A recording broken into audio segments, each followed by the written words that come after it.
Thanks for joining us at the Business Growth Café, where each week we select from a menu of topics for a focused discussion with an industry expert to provide insights that can impact your business's growth.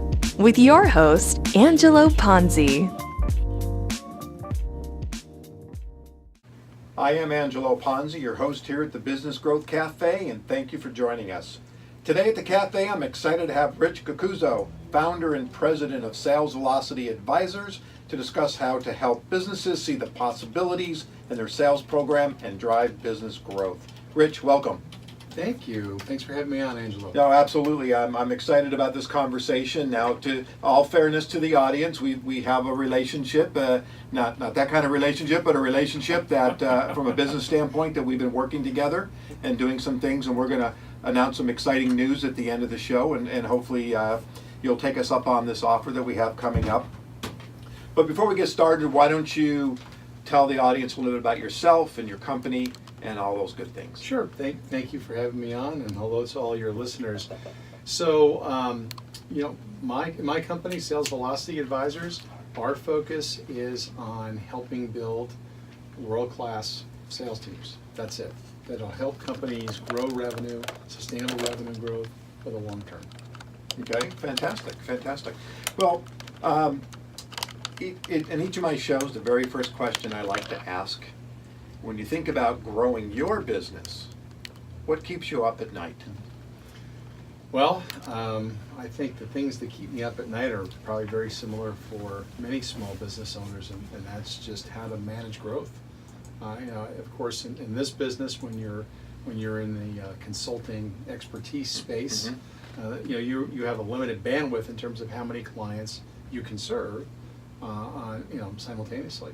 So you've got to be very smart and selective on who you're working with, and balancing out the business development aspect of the job versus the client servicing aspect of the job. I'm sure you can relate to that, Angelo. I can. So I've been in the fractional space now, actually on and off throughout my career. They didn't call it fractional back then. They called it contract or part-time and things like that. Right. But now in the last 4 years, in that fractional space, and that is always the dilemma. And you're new, a couple years now into the fractional space, and the biggest difficulty I have found, and I think you just stated it, you've got to search for the clients, you've got to go out and network and do all those things, make presentations. You finally get a few clients, and then you're working those clients, and we tend, because of our limited bandwidth, stop maybe the networking and the pipeline aspects of that. So that, for me personally, that's what keeps me up at night, is thinking about pipeline and how to continually bring value to my clients, while at the same time making sure that there's additional business coming in. Because if we do a great job at what we do, and we work ourselves out of a job. It's so true, but you think about it, it's very analogous to many small businesses, right? You've got this value proposition that you're excited about, and you launch it, and you're able to attract customers to your brand, and you've got a revenue stream, and those existing customers are fabulous, and you've got terrific relationship with them, and then you stop focusing on new business development. Mm-hmm. And that is really probably one of the critical mistakes that all companies make, is they're over-reliant on their existing customer base, and they're not focused on the future and having some level of time spent on new business development. And that's one of the things that I work with my clients with, right? Managing both aspects of the business, servicing existing clients. You want to be able to retain that business, but you also need to be on an ongoing basis prospecting for new business. Well, in that renewal business, it tends to be where folks seem to be comfortable. It's easier to make sure that you're constantly renewing and recapturing that same old business, but there's that acquisition. And I always look at the acquisition side. If I want to grow, then I need to have some kind of program in place. Actually, you and I give a presentation. I hope I'm giving a sneak peek of what we're going to talk about at the end, but have presentations about how to continually to help grow your business from a planning aspect and things like that. Now, your background is 30 plus years at FedEx, not a small company, not even a medium-sized company. True. And I've had the opportunity to work with many large global organizations over the years.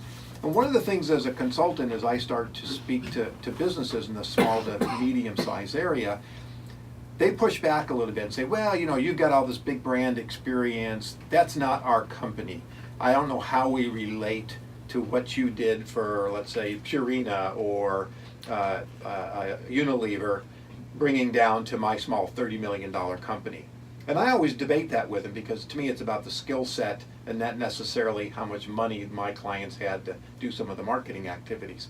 So does that happen to you, and how do you address that coming out of 30 years of a large corporation? Yes, it absolutely does. And I spent, like you said, 30 years at FedEx in a variety of sales and sales leadership roles. And when clients engage with me, what I'm bringing to the table is my experience and expertise in building and leading high-performance sales teams. That's what I do. And the conversation that I have with prospective clients is simply this. My focus is on the fundamentals and ensuring that you've got the right people, the right process, and subsequently the right performance that's going to allow you to achieve sustainable revenue growth. Just the fundamentals, just the basics. That's what we're going to be focused on. So we're not going to engineer something like we would for a $65 billion company like FedEx. Mm-hmm. We're going to engineer something that works for you at 5 million, 25 million, 50 million, whatever your revenue spot is. Because Angela, you and I mean, we're really focused on that small to the lower part of the mid-market, right? Typically it's $100 million or Exactly. less in annual revenue. And these are companies that focusing on the fundamentals and being able to execute them is the difference between surviving versus thriving, Mm-hmm. right? Yeah, well, exactly. And I think that the strategies we use, I mean, there's some just consistencies, and to your point, the basics. What marketing is marketing is marketing, and if we really understand our kind of value propositions and to be able to work within whatever those frameworks happen to be.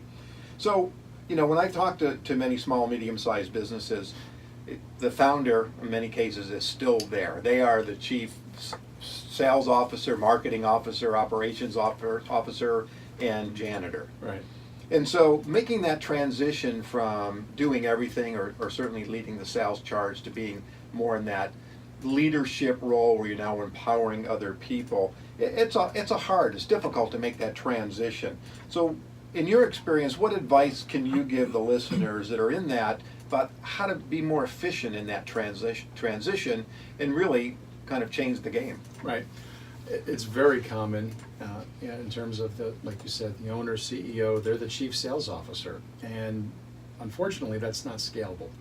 You'll get to an inflection point with revenue where you can't grow any higher than you're currently at because that owner, that CEO, they're running the business. They don't have time to be full-time sales and full-time marketing and full-time operations and be the CEO, right? The visionary leader that they're supposed to be for the company from a strategy standpoint.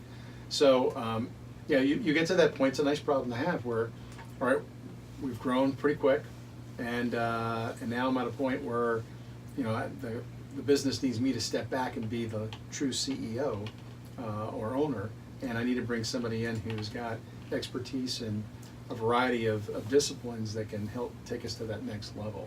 So, whether that's working with somebody like me or trying to do it on their own, sourcing the ideal sales candidate or candidates that could come in and help effectively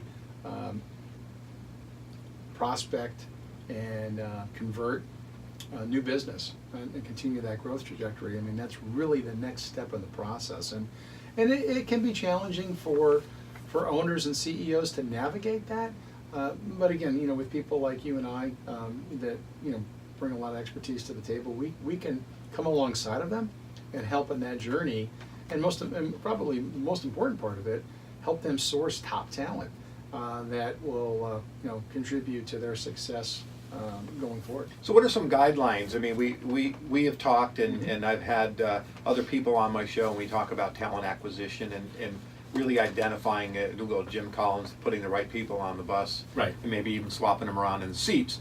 So what are some kind of strategies that some of the listeners could put into place when they really start thinking about the right people to bring on board? Right. Well, great question, and I totally agree with you. I think first things first, you really need to be able to spec out what's that ideal candidate profile look like. What's the skill set that you need, the background and experience that you have. I would submit to you it's more important to bring somebody in who's got sales DNA in their blood than it is to bring in somebody who is an expert in your particular industry. And the reason I say that is this. You can very quickly immerse somebody in a specific industry, and over a period of 30, 60, 90 days, they can become pretty knowledgeable. I mean, it's not that hard to pick that up. Mm-hmm. But you cannot just bring somebody in who's never sold before, or frankly is not wired to be a salesperson, to bring them in and to teach them the nuances of how to sell, and to have that personality where you've got a strong ego drive, you're self-motivated, you're resilient. You need to be, because you're going to get a lot of no's. You're very disciplined in terms of how you organize your time and where you spend your time. You're able to successfully overcome customer prospect objections. You're able to motivate prospects to say yes, so they sign that contract, they start doing business with you, and then you have the ability, depending on the company and what you want from the rep, to also build and retain that relationship so they continue to do business with you. Those are things that are really hard to develop, and it takes time. So if sourcing somebody who's got that type of skill set, they're bringing that to the table. They don't need the industry piece. You can teach them that. You can train them that. But the other stuff, I would submit to you, either you have the DNA to be a good salesperson or you don't. You can't coach to it. If you don't have it, you can't coach to it. If you're an introvert, if you don't like being in front of people and telling your story and getting a lot of no's, you're not going to do well. Yeah, sales is not where you want to be. No, it's not. You got to play to your strengths, right? So that process of the ideal candidate profile. What do you in terms of prioritization, right? Here's the most important thing. Number one, sales DNA, right? Number two, maybe somebody who's got a few years of experience in that sales field, because you could be wired for sales but never sold before. And then maybe number three, nice to have, was the industry experience piece. Maybe you look for that as well.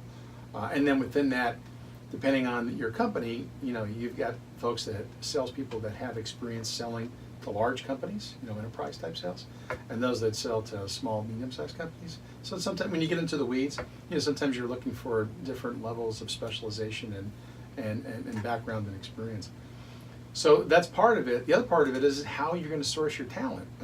I would submit to you, in the market we're in today, unemployment rates at 50-year low, and it's a good growing economy. The demand for top sales talent is fierce. And if you're just putting a job out there on LinkedIn or Indeed, and you're hoping you're going to get a good candidate, I think it's just not going to happen. And when you post jobs on mediums like that, you're getting folks that are actively looking for a job. You really want to be looking for the folks that aren't looking for a new job. Passive candidates that have the skill set that you're looking for. What's great about salespeople, they love to brag, the good ones. So, you look at LinkedIn profiles and they'll have all the bullet points of all the business they closed and how they went to President's Club or top rep of the year or whatever it might be. And I really would strongly recommend to your listeners, again, working with someone like me, or working with a recruiting company that specializes in sourcing top sales talent. I really think that's a good approach. Yes, it's more expensive than just putting something on LinkedIn and then just scanning through a bunch of resumes that you receive. But working with a partner that can help sift through all the resumes that come in, and really look at your ideal candidate profile, and screen those candidates, and then put in front of you some finalists that are really a perfect fit for your company and what you're looking for. That's ideal. And once you've done that, then of course it becomes having a compelling value proposition in terms of the company and benefits and all that stuff. Right. Well, it's really important. I mean, what you're saying is so important these days, because unemployment is low and people that might want to bring on board are not necessarily people looking for a job. I mean, and some of the latest statistics that I've quoted before, about 34% of people are are quitting 90 days after they start. Right. And a number I saw the other day that when you lose somebody, it's basically about 40% of what you just paid to bring them on board. So that onboarding process and the training process and really making sure that you've got the right person, which really leads me to my next question, right? You can't have sales without a sales team. And frankly, you can't have a business without customers, so it becomes really important. So when you think about onboarding, that process when you bring somebody on, a lot of companies don't necessarily spend and invest the time. They're anxious to get them out into the field and start to sell. I jokingly say this, but it's based on a true story. Somebody got hired on a Monday, they gave them a catalog that afternoon, and on Wednesday morning they patted him on the butt and said, "Hey, get out there and sell, buddy." And he had no idea the culture, the brand, the product, and he just didn't understand. Versus if they took the time, what I've seen other companies, and really immersed themselves. Another company I did work for, a salesperson couldn't even walk out into the street, if you will, without 3 weeks of immersion. Mm-hmm. Now I thought that might have been a little too much, but there's a balance there somewhere. So talk a little bit about onboarding and in your experience, what you think is a good framework for onboarding a new salesperson or an employee in general. Sure. Now, specific to sales, and you're right. I mean, the first part is hiring the right person, and then the next part is being able to retain them and help them achieve their maximum potential. And really, that's about, you're right, there's so many things that are there. It's that onboarding process and how you quickly assimilate them into the culture of your company, right? And what you represent, what you stand for. And so here's your overarching values, your mission in terms of why you exist as a company. And then, in terms of serving your clients, what's your value proposition, the history of the company, all that stuff. You really need, it's like, okay, you're starting, Angelo, congratulations, welcome to the team, and it's a Monday morning. Okay, now what? Right? And so you're part of a bigger team, so, get you assimilated with those folks, getting to know you on a personal level, helping educate you quickly as to what we do and who we serve and what that looks like. And then when you get into the weeds for sales, all right, so what are the job expectations? What does success look like? What do you expect of me? What are the activities and behaviors that will help me deliver on the results that you're looking for? So you really need to have a foundation, a selling foundation that talks to those things. So, here's your territory, right? Your area of responsibility. These are the accounts that, if they have existing customers that are assigned to you, or here's the pool that we want you to prospect in. We're going to have you specifically sell to this industry or these size companies, and this is what that looks like. Here's how you talk about our product or service, and here are the common objections that you're going to hear. Here are the key competitors that will come up in that conversation. Here's how you overcome that. Here's how we differentiate ourselves from those competitors, right? So a lot of this ties into your overarching sales strategy. And of course, as you know, a sales strategy should be an extension of your brand and that marketing messaging that you have, within the area that you're selling, right? I mean, everything needs to be in alignment. And when they are, companies thrive. So for that rep, it's probably a good 60 to 90 days for them to assimilate and some level of industry expertise, role playing, ongoing coaching, where you're kind of role playing and helping them and modeling what good looks like, right? Ideally you have them mentored with a more tenured rep, and they're bringing them out on sales calls, and they're seeing, what that looks like. How do you conduct a call? What's the dialogue that comes up? How do you overcome objections? So all that. Really a plan. I mean, they need a plan Yes. to onboard and train. That's A the other roadmap. thing, a roadmap, Yes, right? yes. A lot of times you spend your time onboarding and then they do the annual training, Yeah. and a lot of things happen. And my question is always, well, that's great, you do your annual training in January and you hire somebody in June. How do they get the training? How do we make sure that everybody is getting the same immersion, if you will, into the business? Where do companies typically fail when it comes to putting these kinds of programs in place? assuming that, begin with the end in mind, assuming they're sourcing the right candidate for the role that they're hiring for, it's the things you just talked about. That rep shows up and there's no process, there's no foundation, there's no roadmap or operating manual, right? They're left to kind of fend on their own. They have a coffee conversation with the owner or the person that hired them, and then they're basically given their access to the kingdom in terms of the clients that they want them or prospects they want them to target, and maybe they take them on a sales call or two. That coaching and assimilation process is so critical. That first 90 days, it's make or break. You talked about how what the percentage was of people that wash out within 90 days, 6 months, whatever. It's huge, and it's because companies don't do a good job in this space. So really, if you're hiring your first rep ever, you need to have this foundation in place before you do it. And if you have an existing team and you're looking to add to that, right? It's important to look at what you have in place. What does that look like? What's that onboarding process look like? And get feedback from employees that have gone through it, that work for you already. They can tell you what they liked and what they didn't like and what they think is missing. You don't have to do everything. The fallacy of an owner, business owner. You and I can relate to this, right? We have to do everything. There's a lot of expertise that's out there on your team. Tap into it. Okay. Well, I hate to bring this conversation to a close, and as typically it goes by very fast. Unfortunately, we are out of time. We may have to do this again. So why don't you tell the listeners how they can get a hold of you and all your good contact information? Sure. Yes, the easiest way to connect with me is on LinkedIn. It's Rich Cocuzzo. You can also contact me directly, 949-981-2161, or rccocuzzo@gmail.com. But Angelo, thank you for having me on the show today. It was a real pleasure. Well, absolutely. So one of the questions we didn't get to is how sales and marketing relate to each other. And we have that symbiotic relationship, which is great. Sales and marketing have finally got together and made it happen, ladies and gentlemen. So on April 4th, Rich and I are actually holding a workshop, and sales and marketing are the growth engines for your business. And you can check us out on Eventbrite. We encourage you to sign up and attend that event. Hopefully that'll be the first of many. Thank you again. Thank you again for joining us at the cafe today. You can find out more about me and read my blogs, watch my show videos at theponzigroup.com, or connect with me on LinkedIn.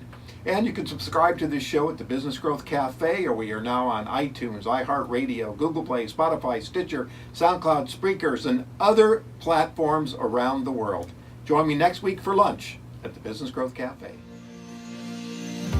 Thank you for listening to today's discussion at the Business Growth Cafe with your host, Angelo Ponzi. Take a moment to subscribe to this podcast and visit our website at www.businessgrowthcafe.com. Read Angelo Ponzi's blogs at www.theponzigroup.com.